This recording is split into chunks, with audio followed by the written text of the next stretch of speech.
ang LTO at ang LTFRB as of today ay nakahuli na ng 11 mga taxi na nag-overcharge at iba't ibang mga taxi din na either paso o mali ang ginagamit na prangkisa ng kanilang mga taxi. Lahat ng mga taxi operator na ito ay sinuspindi na habang iniimbestigahan, pati na rin ang pagsuspinde ng mga lisensya ng mga driver. Tuloy-tuloy po tayo dito, araw-araw po ang ginagawang crackdown ngayon ng LTO at LTFRB sa tulong ng Manila International Airport Authority at ng San Miguel Corporation.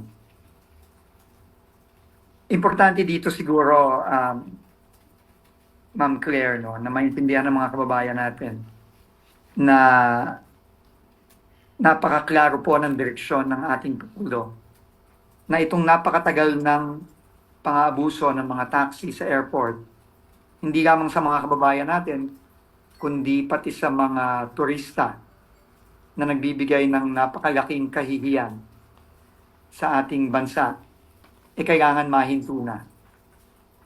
Kaya ngayon po, hindi lamang tayo nagka-crackdown, kundi nakikipag-ugnayan na po tayo sa bagong operator ng NAIA para gumawa ng mas maayos, mas transparent, at mas magandang sistema dyan sa NAIA para maiwasan na itong matagal nang ginagawa against our people.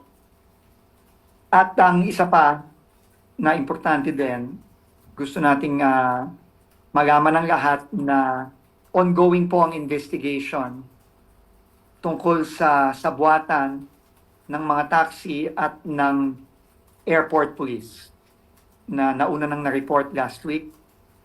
Meron na po tayong 5 tinanggal sa kanilang pwesto at ongoing po ang malalim na investigasyon.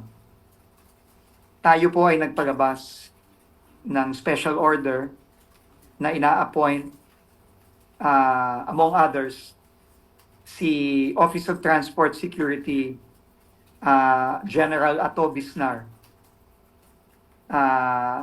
na isa sa mga pinakarespetadong retired general ng PNP. Siya ang mag-lead nitong investigation na ito. Katulong si Mia GM Eric Hinas. Magbibigay po tayo ng mga updates tungkol dito sa mga susunod na araw at susunod na linggo.